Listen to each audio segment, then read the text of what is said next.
Please welcome to the stage your fellow Engel and Völkers advisors to discuss power moves, actions that made for big rewards, featuring Roufa, Amy Leong, Ali Ballam, and Richard Deacon, moderated by Ann Renee Miciak.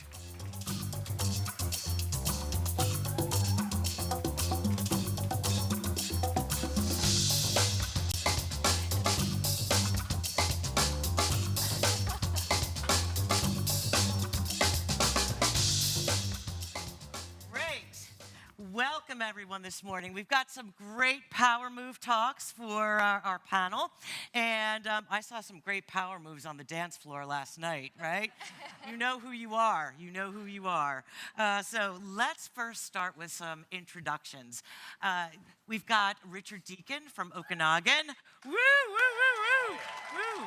And we've got Ali Ballam from Vancouver, Amy Long from Vancouver, and this gentleman who keeps following me around for the last 2.5 days. I keep saying, what do you need from me? Roufa from Telluride. So we've got a great, great superstar panel. I feel so lucky and honored that I got this particular group. And in preparing for the talk, I knew it was 40 minutes. We have our great questions, and they're prepared to give you the best pieces of information to help you grow your business. You're really, really lucky. But you could really spend 40 minutes individually with each of them and still want more. So they're going to leave you wanting more, I promise you. And you'll be able to reach out to each one of them after the talk is over to get more goods. All right. So now let's start. Now, what is your market, Richard, and who do you serve? What's your client base? What's your specialty? Yeah, well, thank you, and thanks for having us. Really appreciate it. I love your socks and your sneakers, by the way. Yeah. And yes, vodka soda does make you hungover, so I apologize in advance. That's a power move. Yeah, definitely power. Okanagan Valley is where we're from. We are on the west coast of Canada. We're actually a wine growing region. So for a lot of Americans that aren't familiar with it, we are about 200 wineries. We have a large lake at the center of the valley. And the city that we're in is called Kelowna. So Kelowna has a population of about 150,000. We're a couple hours outside of Vancouver. So we're kind of in between the cities of Calgary and Vancouver. So primarily over the years, we had been a second home vacation market, one of the more popular communities to retire in Canada. But now we've become, there's been a lot of migration from cities like Vancouver and Toronto. The cost of living in Kelowna and the Okanagan Valley and the lifestyle is incredible. And so we've actually become one of the fastest growing cities in all of Canada. Wonderful, thank you. Vancouver, the A team from Vancouver. Either of you can start. Good. Sure. So we're from Vancouver, one of the more expensive cities. So I think our average price point is close to almost $1 million. Ali and I, we met, I think, 6 years ago now. In a real estate course, yeah. In our real estate course, and we've just been so blessed to be at EV. We switched, I think, 2 years ago. Both at separate brokerages prior. So we actually had our interview with Andrew and Greg 2 years ago. And we're just so grateful to be amongst like a powerhouse brokerage and such a great brand. We've been able to grow in the last 2 years $150 million in sales just because of being amongst, having the tools and the knowledge and. Yeah, if you've met the Vancouver crew, they were definitely out on the dance floor. Right. And your client base is primarily, not exclusively, but primarily I would say our client base is anywhere from 30 to 50 years old that we primarily focus on. And we'll talk more about that with demographic focus. But primarily, we have investments as well as our specialty, which has really grown our business. Great. Mr. Roufa, I presume, tell us about your market and your specialty and your client base. I'm from Telluride, Colorado. It's a small ski resort in the southwestern corner of the state. We're approximately 3,500 people. We think of ourselves as the boutique market. We're the place everybody wants to get to. I love Whistler, but Telluride is amazing. The market that we deal with, we're an absentee homeowner market primarily. I'd say probably 80% of our clientele only utilizes their house maybe a month to 6 weeks a year. The houses sit empty the other time. The market that I specialize in is more what I would call the ultra-luxury high-end market. It's with the CEOs that come into town that buy a house and only use it for 4 weeks. Beautiful place, Telluride. Beautiful. All right, so now let's take a little bit of a deeper dive and get into your power moves. And what I discovered, we're focusing on one great power move that they all have, but I have to tell you, they have several power moves that they really excel at. So it was really difficult for us to pick just one thing, but we're gonna try to do your top few. And we've got some great little nuggets. Remind me to ask you, Lee, about going out to dinner with Roufa, some of his power moves when he goes out to dinner. So now, let's start with you, Lee, actually. So we started that way. We'll go this way, make it equal. What area of focus that has really set you apart or made an impact in your business? I know for you in your market, you shared with me that it's the long game that is the power move. It's not a sprint, it's a marathon, right? And having that. That's correct. The majority of the people that I deal with, it's very rare that somebody actually comes in, finds a home, purchases a home on the same vacation. It could be 3 or 4 touches. They'll come out at Christmas time with their family. They'll enjoy the ski resort.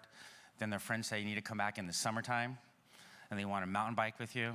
And then they want to come back in the wintertime, ski again. And usually about the 3rd or 4th visit, they're starting to solidify what they want to buy. They may have traveled to other ski resorts. They may have traveled to other vacation places, and then eventually start looping back. So for myself, it's truly about the long game. It's about spending time. It's about staying in contact with them. It's about helping them design their vacations and what they're going to do. Okay, and what are the best ways that you found that you stay in touch with people? Since they are there temporarily, they leave the resort. Now you've got 9 months of keeping in touch. What's been the most effective? Because we're 2 seasons, summer and winter in Telluride, we get a lot of these people that return all the time. And so for myself, it's about trying to reach out and planning with what they want to do. And for example, Christmas time, if you're not booking out your home or your condo to rent now, you're probably not going to get a good property. We're such a small resort, like 3,500 people.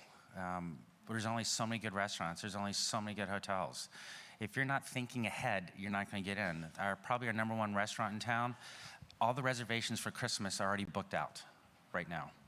So what we do with our clientele is that we try to tell them this ahead of time, because they're like, wait a second. You mean I got to book for Christmas now? And I said, yes, you can always cancel. But if we don't book you now, we're not going to get you in. Okay, great. So you're really providing a lot more than just real estate information.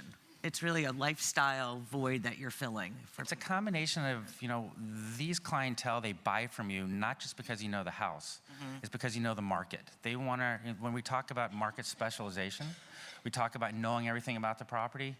I'll take it back a couple generations on that home. I'll take it back to the point where who your neighbors are, what's going on. They want to know everything you can about the area. They want to know who the people are, who comes here, who their friends are. And ultimately, it boils down to who's our group of friends. Right, so you're in the know. I have to as be. it were. Okay. All right. So that's your power move, is that you're in the know at all times, and the source of all the inside information. Good, bad, or indifferent. Right. You got it. Excellent.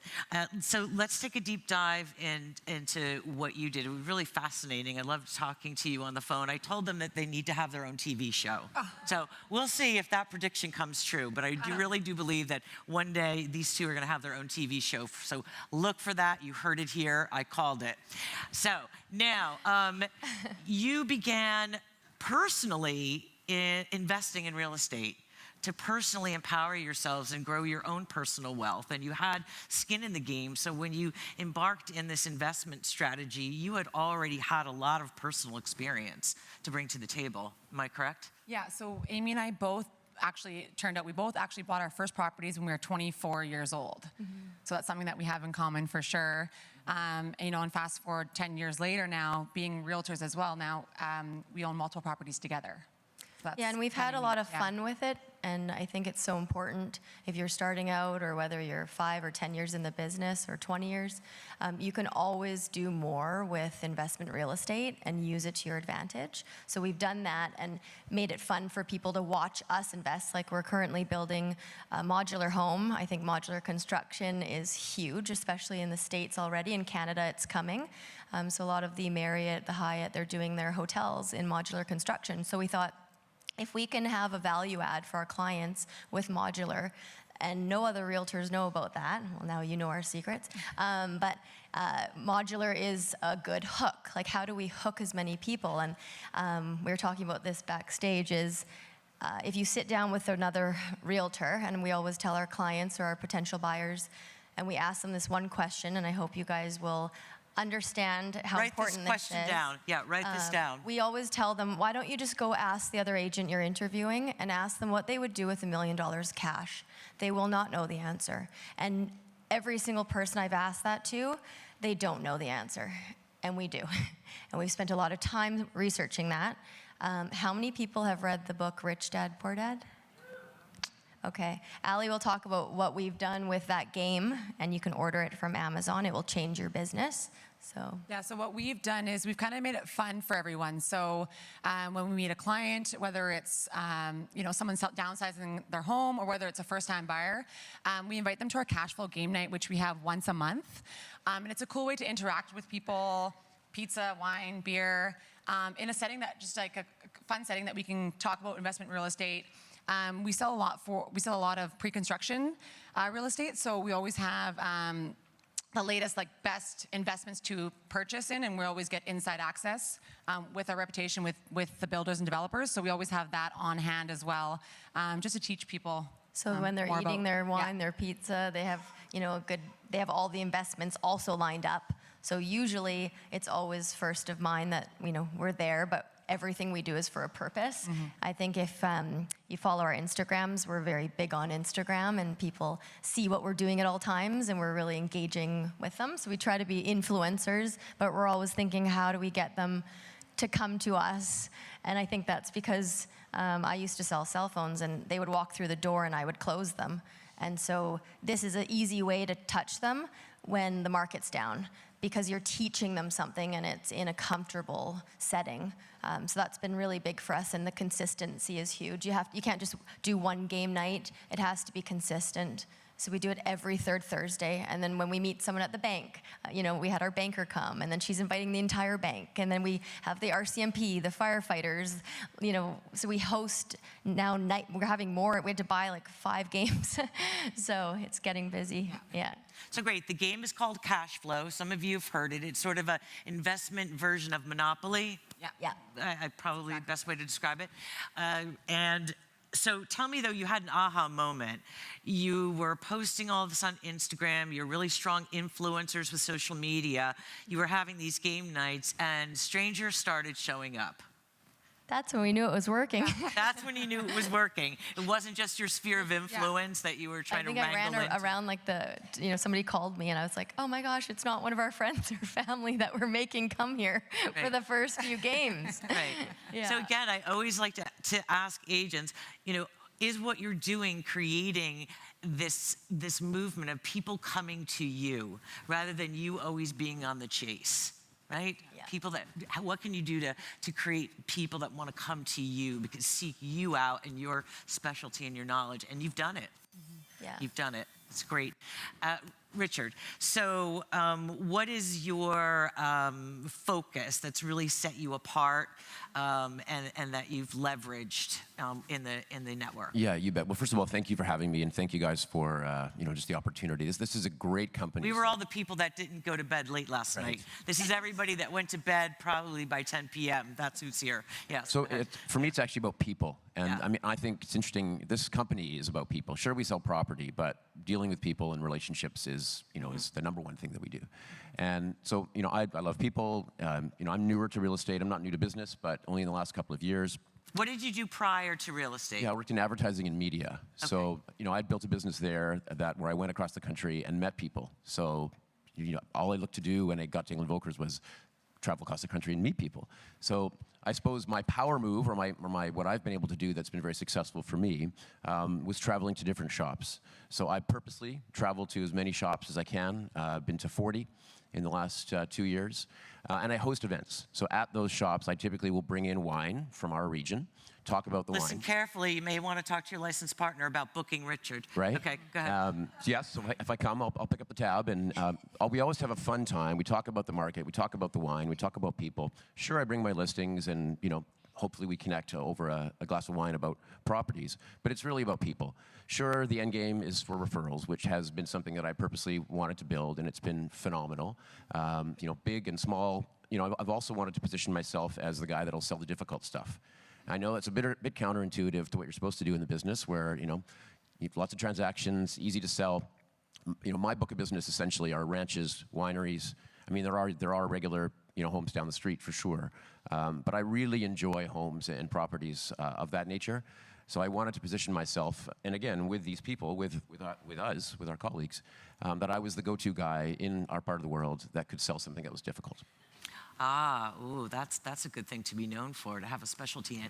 And would you share with us, if you'd be so kind, there's another club or group that you belong to as part of your past life that I also know that you've tapped into? Sure. So I had the blessing to be the co-founder of an organization called Tiger 21 in Canada. Tiger 21 is a private organization for ultra-high net worth individuals. Think of it like kind of YPO or EO plus. So our members typically have built an incredible business over their career. Average net worth of a member is about 90 million US. There's about between 800 and 900 members in North America. We have some chapters around the world. So I was able to bring that to Canada with a business partner 10 years ago.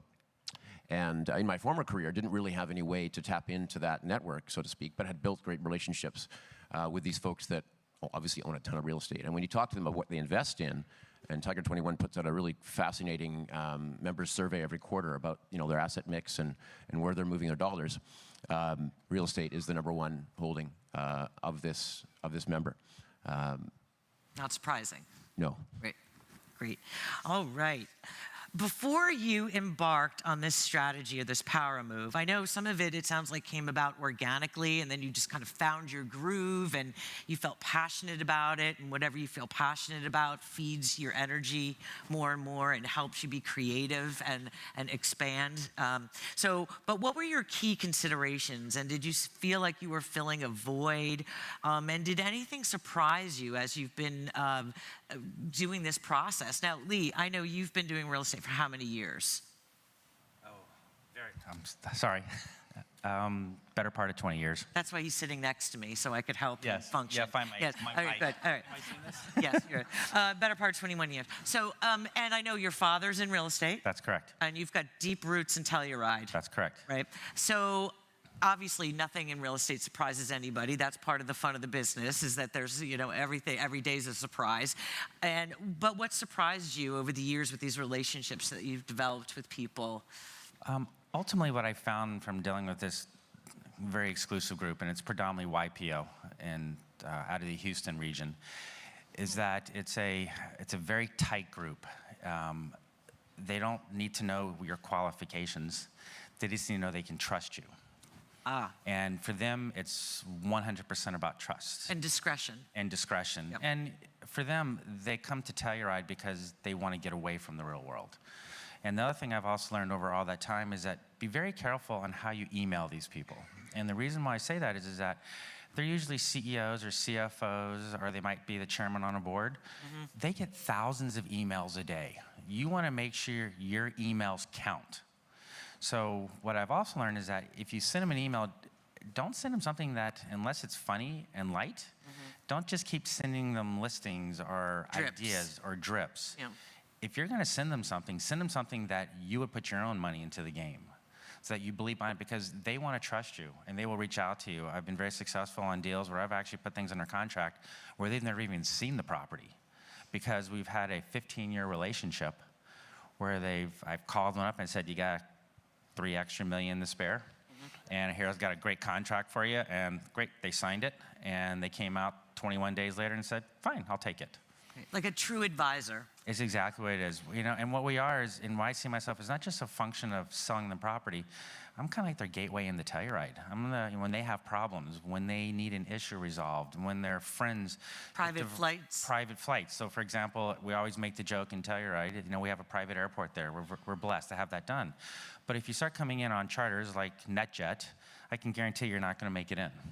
Their restrictions are too tight. So, I have another business property management, where I maintain these homes after I sell them. That's another touch point for me. And I always play the Where's Waldo game. So it's like, okay, they're flying in the morning. I know it's going to be snowing in Telluride. I'll put a limo down on reserve at the next airport over so that when they get off that bird, their life's easy. Because if you want to spin somebody out, have them spend $7,000 an hour coming out from New York City, saying they're going to get into Telluride, which is only 15 minutes from town, and divert them an hour and a half away. Any chance that you have of trying to do anything positive for them is not going to happen. But if you show up at the airport smiling, hey, how was your flight? Oh, you got diverted. Let's talk. And you take them back up the hill, it's fine. With some wine from Richard. And then. So I have had a few stories like that where we're in Colorado. We're not allowed to have open containers in the car, but occasionally get somebody that comes off the private. And oh my God, they show up with their wine bottle, and you get a card like, wait, where'd I put my wine bottle? Oh. And you're like, okay, I have blacked out windows. We're just gonna drive up the hill, speed limit. Yeah.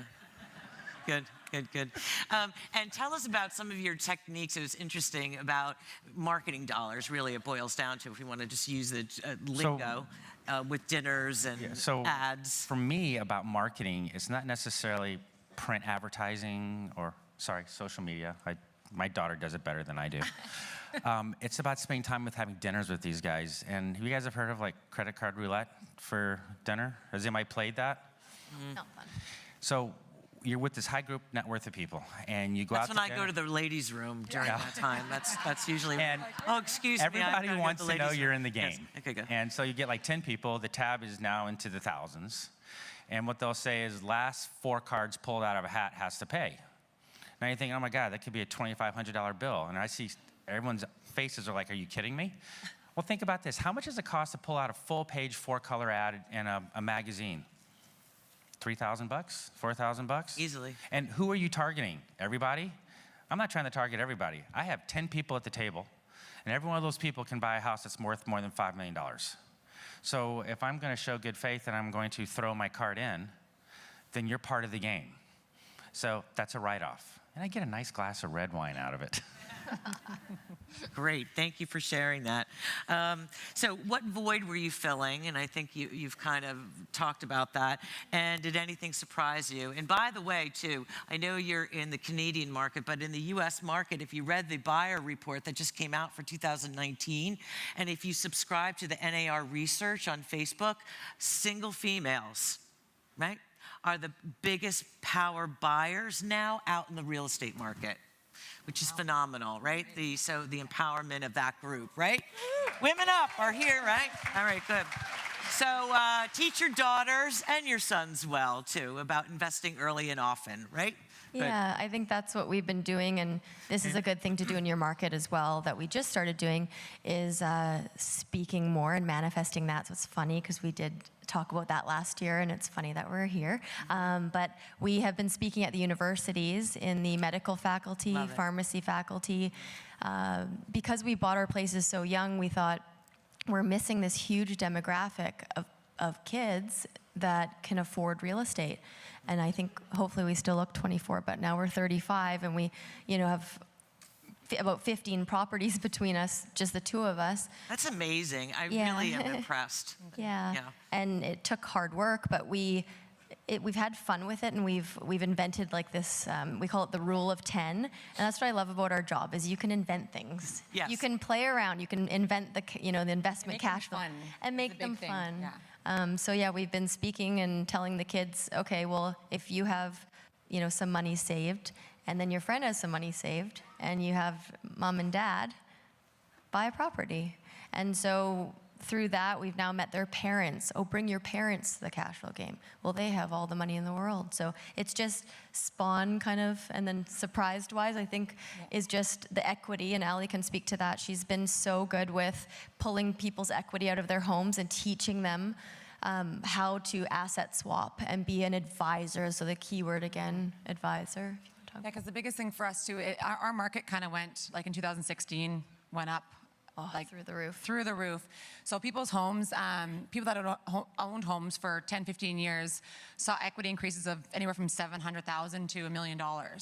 And so what we've done is we've met with these firefighters and met with these police officers who we know in our networks, and just kind of taught them, like, this is what you can do with this much money, and create a cash flowing property that you can later pass down to your son or your daughter, or just keep in the family and have extra revenue streams. So great, you're building intergenerational wealth for these families and teaching them how to do it. So if you have $1 million and you don't know what to do with it, please ask these young ladies. They know what to do with your $1 million. Go ahead. Yeah.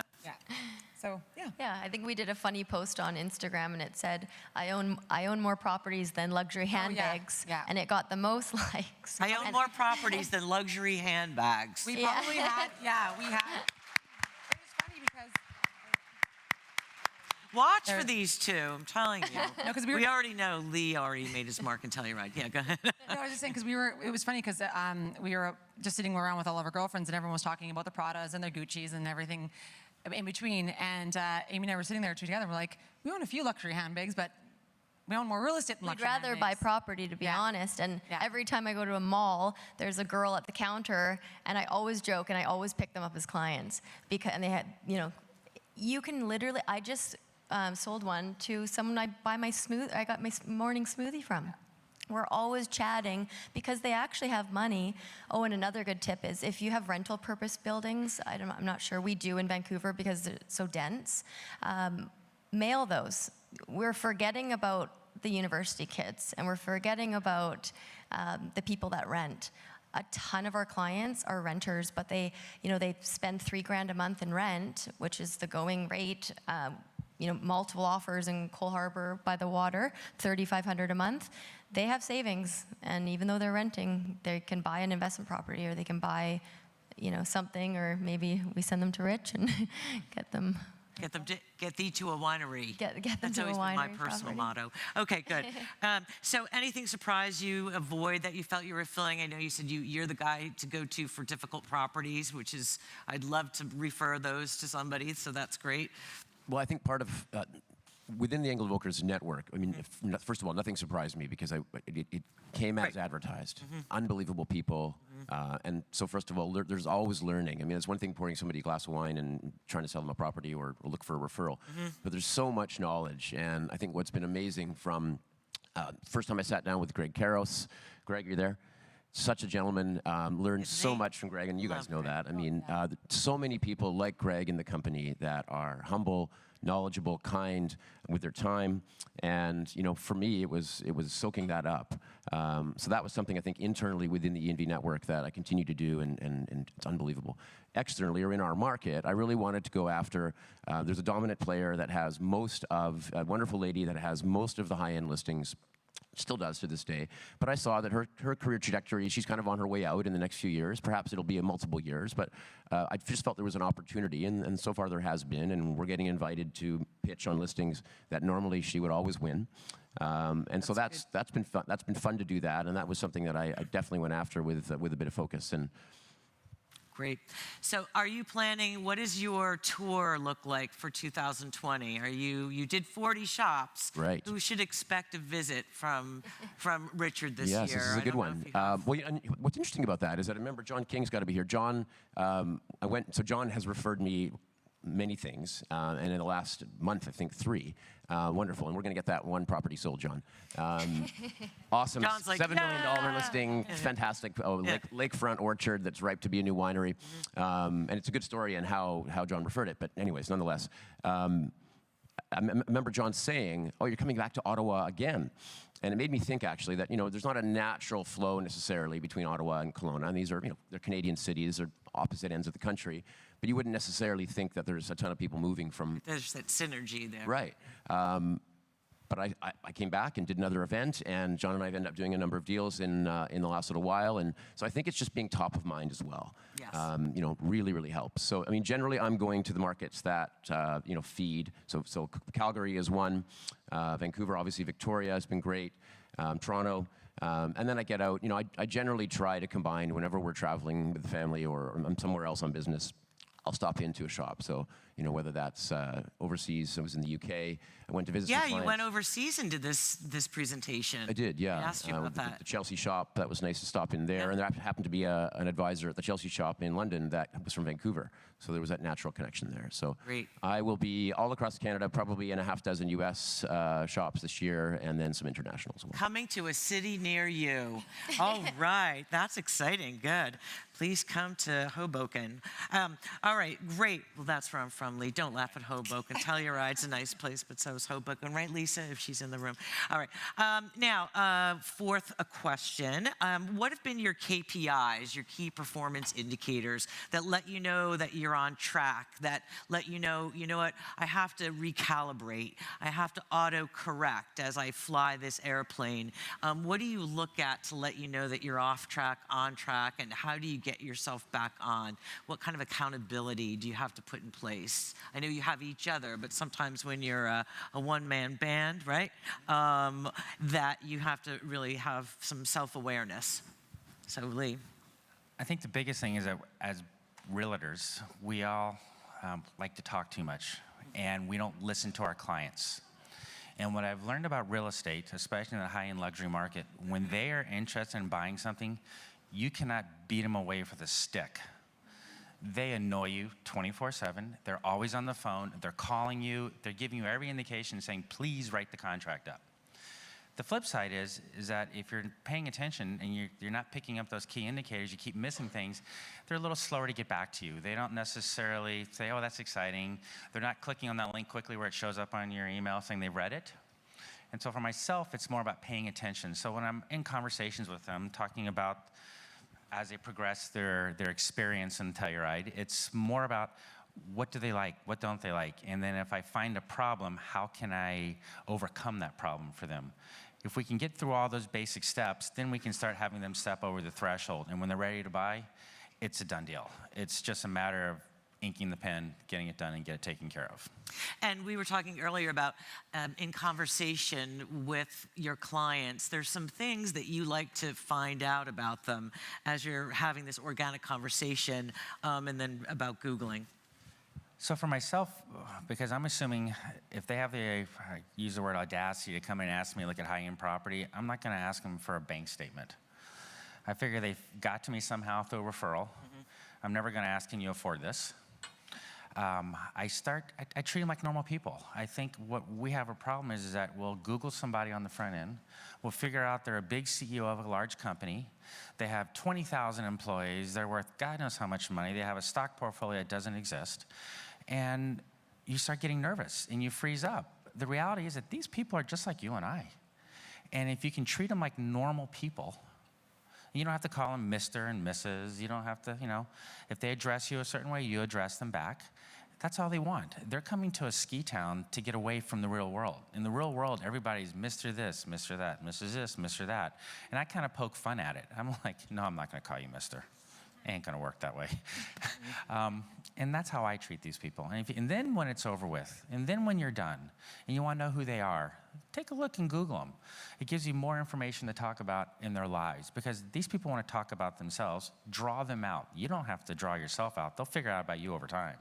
Your job is to draw them out. Who are your kids? Do you like to ski? Do you like to snowboard? What kind of red wine do you like? Do you want to go have dinner? Stuff like that. Great. I love your socks too, Lee. You have your daughter has a picture of herself on your socks, and you wear them all over, right? My daughter said, Dad, when you talk today, would you please wear my picture of my daughter? So she gave me the best Christmas present ever. They have pictures of my daughter. Okay, great. And what is her name? Her name is Kendall. How old is she? She's 17. Oh, great age. So. Oh, don't give me a cry. Okay, good. And again, any learning curves in your journey, and how did you adapt as a result? Learning curves. I think because we do look young, we had, everyone has their own insecurities. I think ours was, how do we set ourselves so far apart from, in Vancouver, we have 16,000 agents. Yeah. So we've been in the top 100, which is very amazing. Sometimes we're like, well, How did we get here? To be on stage with Maggie Thornhill, I'm like, oh my. She's like, all right. Our idol. So I think for us, the challenge was how do we sit down in a boardroom with developers and they're going to listen to what we have to say. And it's so much knowledge and knowing, again, what to do with $1 million and shaping their entire portfolios where we're helping, top lawyers in Vancouver, and they will only come to us because we know what to do. We know what a pro forma is. If you don't know what a pro forma is, I met an agent once and he wanted to do referrals and I asked him, oh, what is the ROI? What's the pro forma? But he didn't even know what a pro forma was. So again, you have to spend the time to know and be there, a value add for them. Yeah. Tell me quickly, you said that in the beginning you were doing all these fun Instagram things and Andrew called you into the shop and said, all right, girls, it's time to up your game, right? You were being known for putting Easter bunny ears on yourselves and doing all these emojis, and then he said, okay, it's time now to move to the next level. Yeah, I think we have so much fun in our day-to-day. We truly do. And we don't like to be on video, actually. So the TV show actually makes us sweat. But we had these funny ears, and we would do a Snapchat, and it was just a funny thing that everyone that met us in person would say, oh, your voice is not squeaky pitched with these ears on. And I was like, oh, yeah. And then, we made it fun. Like, we would always be like hot spotting in the car, doing offers, especially when Vancouver, a day in the life of us. So that was, it was just fun. Amy was the bunny ears woman. Yeah. Great. And then Andrew put a stop to all of it. He put a halt to all. Okay, Andrew. Talk to Andrew later about that. So we have 3 minutes left. One piece of advice, if your peers here want to adapt any of the strategies that you've spoken about this morning, that they could take away and integrate into their business practice. What would one piece of advice be, Richard? This is novel, I guess, coming from me, but just get out there and leverage the amazing people that are in this company. And not just for referrals, but to learn. We're learning every day, and there's just so much knowledge in this company, and and everyone is willing to. And generous minds. Exactly. Yeah. So, get out there, meet the people in this company wherever you are, and take advantage of just whatever time that you can spend with them, even if it's just a kernel of learning or takeaway. I can't say enough about that. Right. We're a truly connected worldwide network. So leverage your feeder markets and all the shops and go visit and make that a point. And then emulate. There's nothing wrong. Nothing's new necessarily out there, but there's so many tremendous people in so many great markets. And they're happy to have you borrow an idea and take it back to your own market and implement it. Wonderful. One piece of advice or a tool that you love.